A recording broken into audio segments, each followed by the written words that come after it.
Hello everyone and welcome for a new video about Dungeon Defenders 2. Today we start our Defenders one-on-one series studying in depth each hero of the game. This video will focus on the Apprentice, his defenses, abilities and many tips to master him. So let's get started. The Apprentice is an all-round character that focuses on controlling and then decimating his enemies. Both his abilities and defenses adopt an offensive playstyle that rely mostly on heavy damage with a few additional effects here and there to make sure the enemies don't survive his assaults. On top of that, the Apprentice prefers most of the time to hit large groups of enemies. He is often best suited to deal with big crowds of weaker enemies and small packs of stronger enemies. The first defense of the Apprentice is the Flameburst Tower. The Flameburst Tower is a typical average defense that always manages to come handy. For a cost of 40 crystals, this tower shoots fireballs at enemies at medium range. The fireballs explode on hit, dealing damage to all enemies caught in the explosion. It is a bread and butter of the builder Apprentice and can easily fill the last spots for your defenses when you don't know what to do with your last crystals or defense units. The Flamethrower Ubersphere transforms this tower for an alternative version.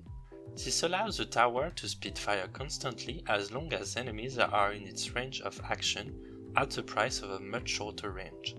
The Flamethrower damage output is overall higher than the Flameburst Tower. In addition, it is one of the very few towers in the game able to rotate at a 360-degree angle. The second defense of the Apprentice is the Archon Barrier. This is an aggro type of defense, which means that it takes additional attention from the enemies and is meant to protect your other defenses. The Archon Barrier serves as a barricade but has very particular gimmicks. Whenever it loses 25% of its maximum health points, the barrier pulses a shockwave that damages enemies and pushes them back slightly. By doing so, the Archon Barrier also loses its physical properties for a while, which means that enemies stop attacking it and can go through it.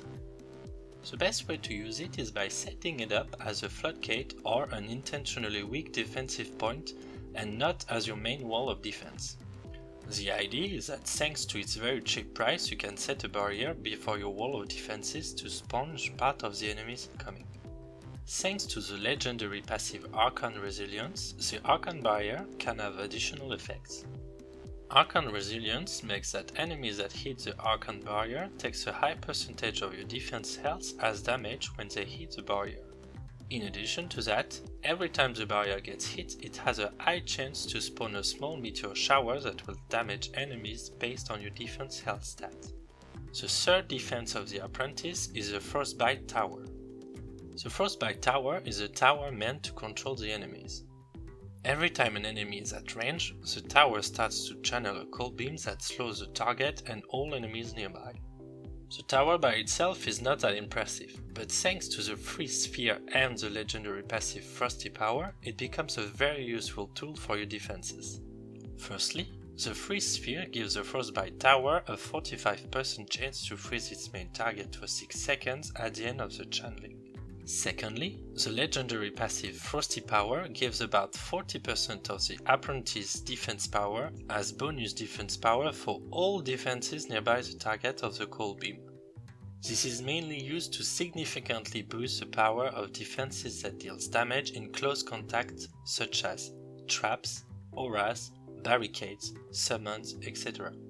Note that this bonus can be stacked for each beam of cold nearby the boosted defense, but that an enemy can be targeted by only one beam at a time. The last and fourth defense of the Apprentice is the Earth-Shatter Tower. This tower is a high damage single target sniping tower. Its goal is to deal very high bursts of damage regularly to one target up to a very high range. The strength of that tower is that it can hit enemies even if they are hidden behind a wall. Therefore, if you use the environment properly, you can set this tower up in a way that allows it to attack your enemies very often without ever getting attacked. This tower is well suited to kill quickly medium enemies or to help dealing with very big enemies, but is terrible at dealing with big crowds of small enemies. Lastly, this tower can only target enemies on the ground, which makes it utterly useless against flying enemies or enemies that have been launched in the air. The Apprentice has a special mechanic concerning his auto-attacks and his abilities. All of the Apprentice staves ranged attack mark his targets to give additional effects to each of his 3 abilities. The first Apprentice ability is the Arcane Volley. The Apprentice launches a volley of arcanic projectiles that automatically fly towards the Apprentice marked targets. This ability has a very low cost, no cooldown, and doesn't take long to be cast either, making it a very easy ability to spam during intense fights. The second ability of the Apprentice is the Tornado.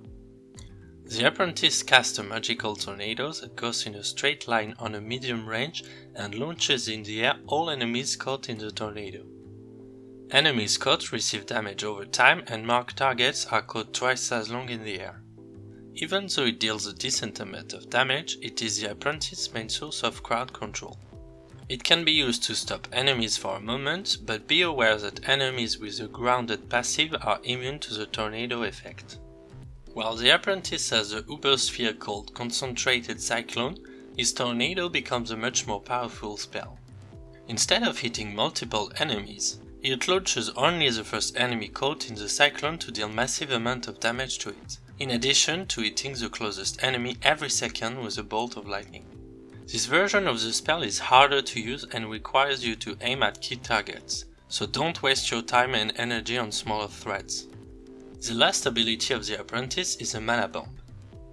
After a channeling of 2.5 seconds, the Apprentice casts a huge mana shockwave that deals heavy damage to all enemies around him. This ability can be very rewarding but also comes at a risk, both because of its heavy cost in mana and also due to the fact that it requires those 2.5 seconds of channeling. The legendary passive Mana Portal improves this ability by giving a shield to the Apprentice as he channels the ability.